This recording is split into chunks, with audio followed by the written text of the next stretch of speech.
Hai sahabat sukses atau yang sedang mencari kesuksesan. Kembali lagi bersama saya, Yudi Sumertadi, Sukses Channel.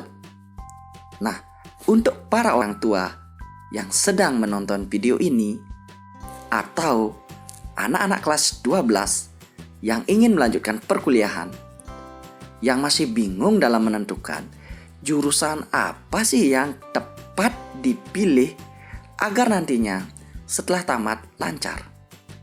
Arti lancar ini artinya setelah tamat teman-teman bisa mendapatkan pekerjaan yang layak, terutama PNS. Untuk itu, sebelum saya lanjutkan 8 jurusan yang berpeluang besar menjadikan teman-teman PNS, ingat subscribe dulu channel ini sebagai dukungan teman-teman. Ingat like, share, and comment. Baik, langsung saja. Di Indonesia, profesi sebagai pegawai negeri sipil sangat diminati.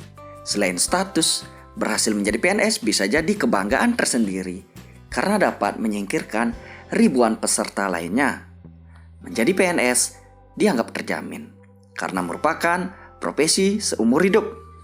Tunjangan juga cukup lengkap, termasuk dana pensiun. Inilah yang menyebabkan banyak orang yang mengejar-ngejar, sebagian besar hampir 80% ingin menjadi PNS. Nah, kalau ingin menjadi PNS, teman-teman harus pintar-pintar memilih jurusan. Sebab saat ini pemerintah cenderung membuka lowongan untuk beberapa bidang ilmu tertentu.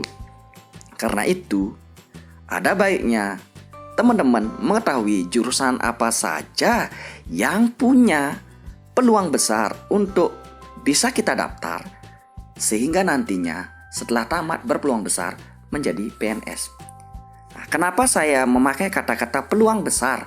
Karena yang menjadi kepastian menjadi PNS adalah kita harus kuliah di sekolah ikatan dinas.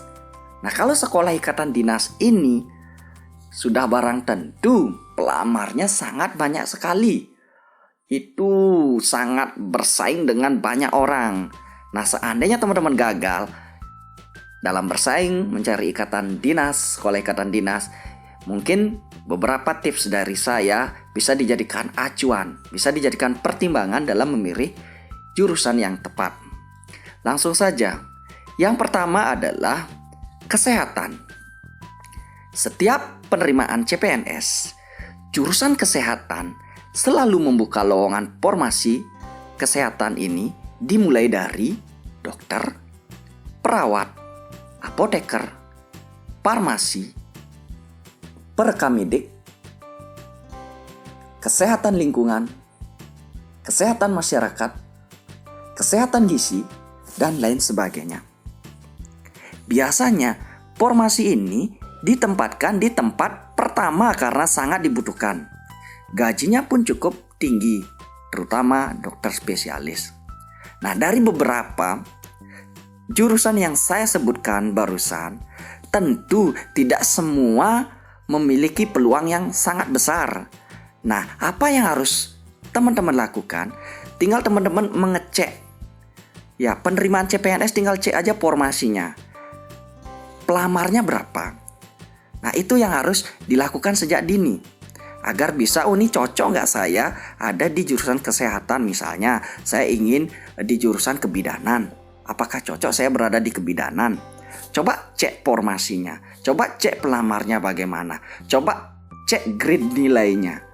Nah, itu akan sangat penting sekali, sangat menentukan teman-teman sukses nantinya. Seperti itu. Seperti yang kita ketahui sebelumnya ya. Untuk di kesehatan, kalau di daerah saya itu yang minim pelamarnya adalah 1 dokter spesialis. Bahkan ada yang kosong, banyak yang kosong.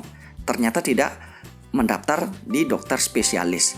Ada lagi, kalau kita cek adalah farmasi.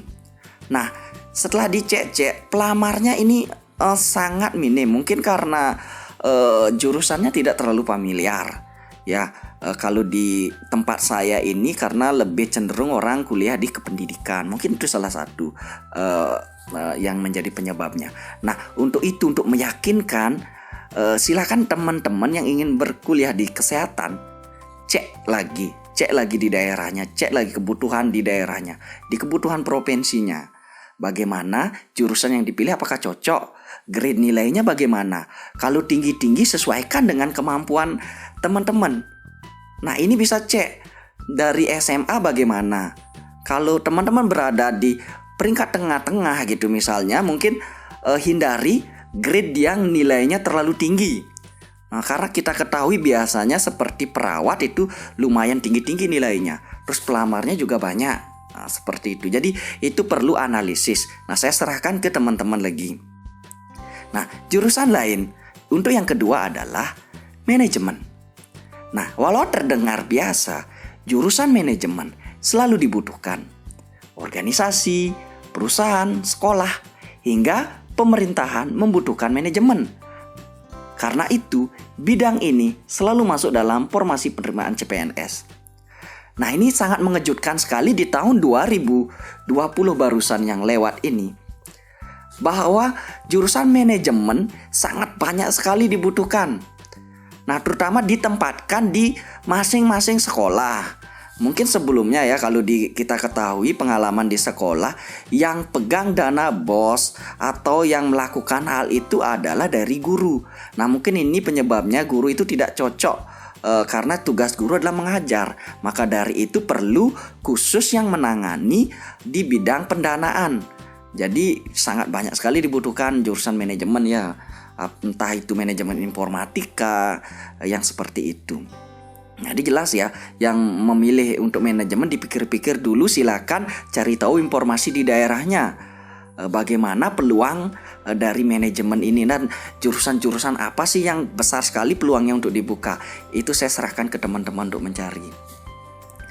Nah, selanjutnya untuk yang ketiga adalah teknologi informasi atau komputer. Nah, saat ini bidang IT memiliki banyak peminat. Pasalnya, perkembangan teknologi digital semakin pesat. Bukan cuma perusahaan swasta, pemerintahan pun membutuhkan ahli-ahli IT. Nah, selain itu di sekolah-sekolah juga banyak sekali ya. Selain sebagai guru IT, di masing-masing sekolah, di masing-masing kementerian, di masing-masing dinas. Masing-masing dinas itu sangat diperlukan ahli-ahli IT. Jadi perlu dipertimbangkan karena pengalaman yang di daerah saya ya, bahkan ada itu jurusan untuk IT yang dicari tidak ada pelamar. Seperti itu. Coba bayangkan kalau teman-teman melamar di sini dan pelamarnya hanya satu, bisa dipastikan teman-teman lah yang lolos. Nah, jadi jelas ya untuk teknologi informasi benar-benar dari tahun saya lihat itu dari tahun 2018, 18, 19, 20 itu benar-benar diburu atau benar-benar dicari. Nah, saya ucapkan selamat yang masih berada di kuliah di jurusan teknologi informasi. Semoga kalian sukses semua. Nah, selanjutnya yang keempat adalah hukum. Nah, hukum merupakan salah satu bidang yang punya banyak peminat di Indonesia. Sebab hukum sangat dekat dengan kehidupan manusia sehari-hari. Karena itulah di perusahaan swasta dan BUMN selalu ada biro hukum untuk menangani semua hal berkaitan dengan hukum. Nah, saat melamar jadi CPNS, sarjana hukum punya kans besar. Nah, teman-teman bisa diterima menjadi hakim atau bisa jadi jaksa maupun di instansi-instansi yang berhubungan dengan hukum. Nah, itu kalau seingat saya di tahun 2017 itu dari Kementerian Hukum dan HAM, wah, untuk kuotanya banyak sekali, bahkan satu kementerian ini kuotanya setara dengan semua kementerian. Coba bayangkan. Nah, itulah kalau kita ingin kuliah di hukum atau bisa cari-cari informasi ya. Karena banyak sekali teman-teman lulusan di kelas 12 itu tidak paham betul dengan hal seperti ini, sehingga nanti setelah tamat baru menyesal. Nah, jadi jelas ya teman-teman. Nah, selanjutnya jurusan yang paling besar kans menjadi PNS adalah di bidang pendidikan. Nah, pendidikan merupakan salah satu aspek terpenting dalam perkembangan manusia. Karena itu pula guru-guru selalu dibutuhkan. Dalam penerimaan CPNS, hampir selalu ada formasi untuk guru, bahkan setengah lebih. Ya, hampir setara dengan bukaan dari kesehatan. Nah, tenaga pengajar yang terampil dan layak tentu saja dibutuhkan untuk membentuk generasi penerus bangsa. Nah, yang jadi pertanyaan adalah, apakah semua jurusan di kependidikan mempunyai kans yang besar untuk menjadi diterima di PNS? Nah, tentu tidak. Nah, teman-teman di sini harus cari tahu jurusan-jurusan yang sekiranya memiliki kans yang sangat besar. Nah, kemarin dari pengalaman banyak misalnya ada di jurusan agama seperti itu. Bahkan pelamarnya atau yang dicari banyak, yang lulus sedikit seperti itu. Jadi ini bisa jadi pertimbangan. Selain itu ada juga PGSD. Nah, untuk PGSD ini karena kita bayangkan sekolah SD ada berapa di setiap daerah. Nah, tentu saja dalam bukaan penerimaan PGSD itu sangat besar sekali. Dan jangan lupa lihat grade lulusnya ya. Itu bisa teman-teman analisis. Tinggal cari tahu saja hasil pengumuman seleksi kompetensi dasarnya di masing-masing kabupaten sudah tersedia atau di provinsi sudah tersedia. Tinggal analisis saja secara pribadi. Nah, selanjutnya adalah psikologi. Untuk yang keenam, sarjana psikologi memiliki cakupan kerja yang cukup luas. Nah, teman-teman dapat bekerja di bidang sosial, studi penelitian, maupun di bidang psikoanalisis atau psikiatri. Nah, pemerintahan juga membutuhkan sarjana psikologi, utamanya di pusat pelayanan masyarakat, kesehatan, hingga kementerian hukum dan hak asasi manusia, khususnya di lapas. Nah, itu jurusan psikologi sangat dibutuhkan juga. Nah, untuk selanjutnya, yang ketujuh, teknik. Nah, bidang teknik memiliki banyak cabang, mulai dari teknik lingkungan hingga teknik industri. Nah, tenaga teknik ini saat ini sangat dicari pemerintah. Penerapan ilmu teknologi dan analisis permasalahan akan sangat berguna ketika teman-teman bekerja di pemerintahan.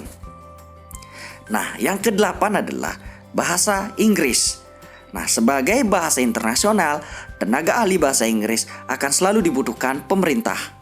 Sarjana jurusan ini nantinya dapat bekerja di Kementerian Luar Negeri atau menjadi tenaga pengajar bahasa Inggris. Itulah sebabnya bahasa Inggris yang dibutuhkan. Tapi perlu dipikirkan, kalau bahasa Inggris ini ada dua, ada S1 bahasa Inggris dan S1 pendidikan bahasa Inggris.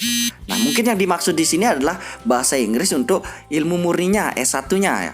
Kalau di kependidikannya, teman-teman bisa cek bagaimana lulusannya. Ini perlu juga pengecekan masing-masing. Nah, itulah ke-8 jurusan yang memiliki peluang besar diterima menjadi PNS. Nah, untuk selanjutnya kalau belum mengerti teman-teman mengenai bagaimana cara menganalisis data mengenai jurusan yang dipilih, boleh ditanya. Nanti saya akan bantu analisis. Misalnya teman-teman ingin mencari jurusan apa, misalnya tolong dong bantu dianalisis. Saya ingin mencari jurusan pendidikan bahasa Indonesia. Nanti saya akan keluarkan hasil analisisnya. Ya, itu saja. Terima kasih.